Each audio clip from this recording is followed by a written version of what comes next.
The Sony XG500 is Sony's direct response to the super popular JBL Boombox 2 and my personal favorite sounding and most used speaker, the UE Hyperboom. And if you're looking into getting a large portable Bluetooth speaker to take on the go with you from time to time, then all three of these speakers are great options to consider. However, I do feel that each of these speakers have their own standout characteristics that, depending on your needs, one will suit you better. Regarding pricing, all three of these speakers are in the same range. The Hyperboom retails for $400, the XG500 retails for $450, and the Boombox 2 retails for $500.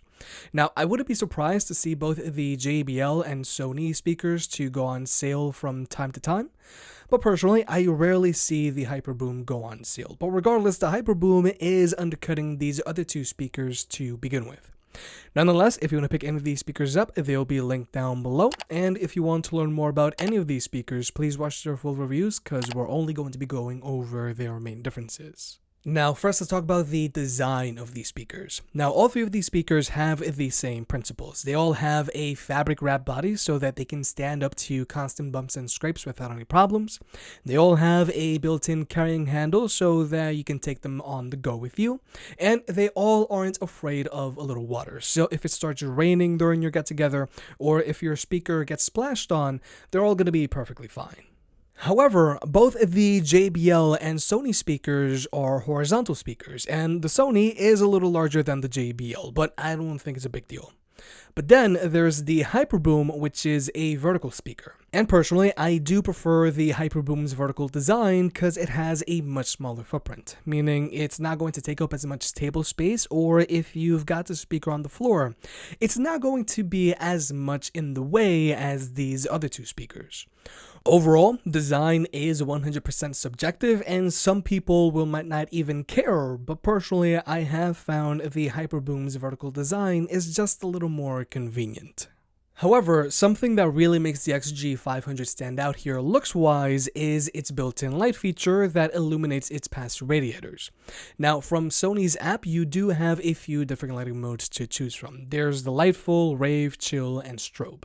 Now, I feel Sony threw in this light feature for good measure, but personally I don't see myself using this light feature on a regular basis because it isn't super visible, and I would much rather use this speaker with this light feature turned off because it will extend your overall battery life a little bit.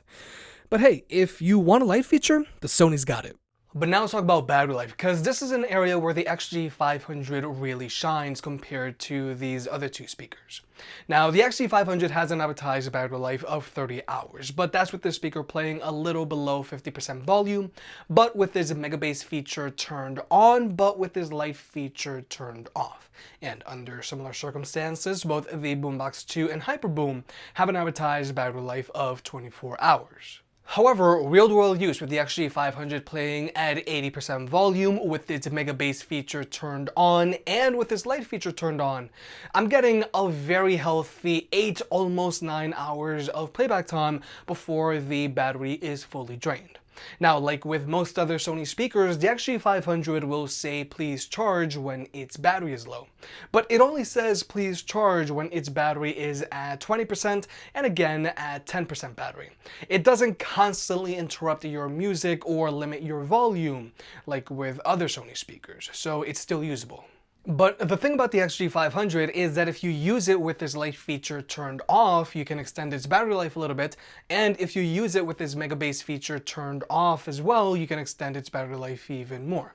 So if you're looking for the Bluetooth speaker here with the longest battery life, maybe because you plan on going camping a lot, then the XG500 might be the way to go. Because for comparison, at 80% volume, the Hyperboom is good for around 8.5 hours of playback time, and the Boombox 2 is good for about 7 hours of playback time. So both the Boombox 2 and Hyperboom can hang for long use sessions, but the thing about the XG500 is that it's hitting 8 to 9 hours of playback time with all of its features turned on. But if you use it with this light feature and or mega bass feature turned off, then you can extend its battery life. And if you want to get maximum battery life, then you can switch it over to stamina mode. But now let's talk about the ports on these speakers. Most notably, the XG500 has a quarter-inch mic/guitar input, and this alone could be a deciding factor for some people, because maybe they want to plug in their microphone for karaoke or for hosting small events. Whereas the Hyperboom has an optical port, so if you want, the Hyperboom can always double as a soundbar for your TV. And this is something worth considering if you don't already have a soundbar. And finally, there's the Boombox 2, which honestly doesn't have any standout ports to point out here. Now, all three of these speakers have at least one USB-A port so that you can charge your own devices if you're out and about. But the XG500 has two USB-A ports, and you can actually use one of those USB-A ports to play music off of a USB stick. And finally, all three of these speakers have your standard 3.5mm audio jack, so you can always just use a wired connection with them. Now, I know this sounds very basic, but I do gotta put it out because a lot of speakers these days are starting to remove their audio jacks, especially mid-size and small speakers. But when it comes to wireless connectivity, both the XG500 and Hyperboom are using Bluetooth 5.0, whereas the Boombox 2 is using Bluetooth 5.1. Ultimately, this isn't a big deal because all three of these speakers can be simultaneously connected to two Bluetooth devices at the same time so that you and a friend can both be DJ. And when it comes to audio codecs, both the Boombox 2 and Hyperboom top out at SBC, whereas the XG500 has support for SBC, AAC, and Sony's own LDAC. But now, let's talk about actually listening to music with these speakers. Both the XG500 and Boombox 2 have a pair of frontward-firing woofers, a pair of frontward-firing tweeters, and a pair of passive radiators that shoot out the sides. Whereas the Hyperboom also has dual woofers, dual tweeters, and a pair of passive radiators, but its setup is a little different. Most notably, since the passive radiators on the speakers are placed on the rear. If you simply place the speaker up against a wall or any flat surface, you can increase its bass because its bass has something to bounce off of. Whereas with both the Sony and JBL, you can achieve the same effect, but you gotta find a corner instead, making your options a little more limited. Now, bass aside, one very important thing to point out about both the Sony and JBL is that if you use them while they're plugged in, you're going to get a little more out of them. They're going to get a little louder, and their bass is going to punch a little harder. Whereas with the Hyperboom, you don't get a performance bump out of it if you use it while it's plugged in. Now, this isn't a good or a bad thing, but it is worth noting. But now we're going to jump into the sound test. All three of these speakers are playing while they're unplugged, and they're all playing with their stock EQs, which means Mega Bass turned on the XG500, and the Hyperboom is playing with its standard EQ.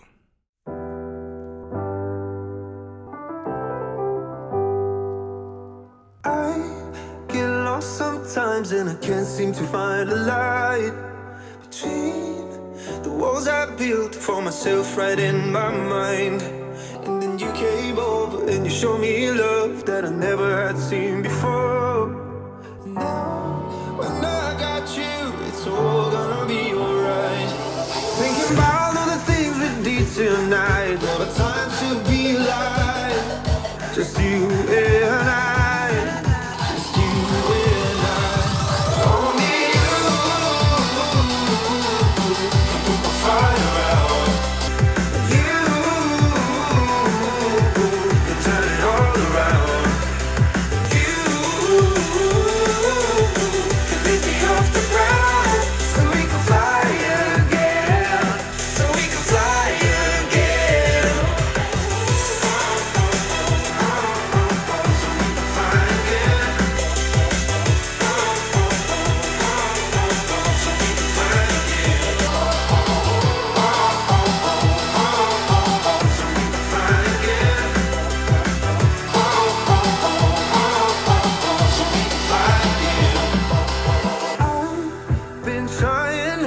To go out of my mind.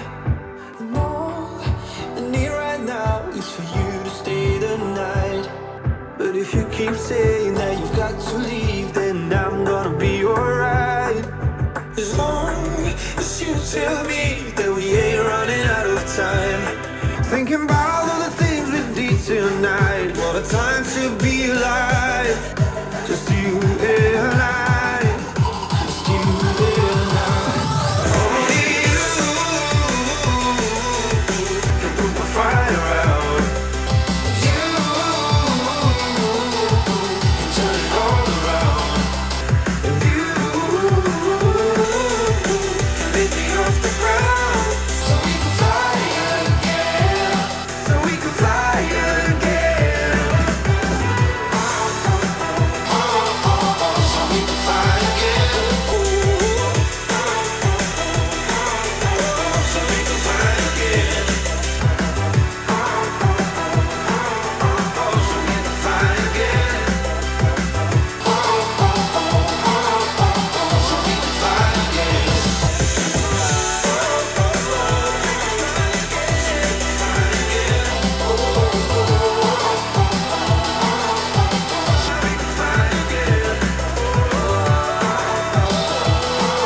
So overall, sound quality wise, I'd say we've got a spectrum here. The XG500 is the warmest sounding speaker here, as in it's got a ton of bass, but the mids and highs are really pushed down here, making it sound a little shallow.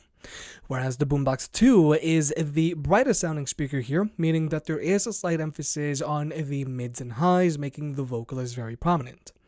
Now, yes, the Boombox 2 does have a good amount of bass to it, but its bass is lagging behind here a little bit when compared to these other two speakers. But nonetheless, the Boombox 2 brighter sound signature does have its advantages, specifically when used outdoors. Thanks to the Boombox 2's brighter sound signature, it's going to sound louder and its sound is just going to travel out farther.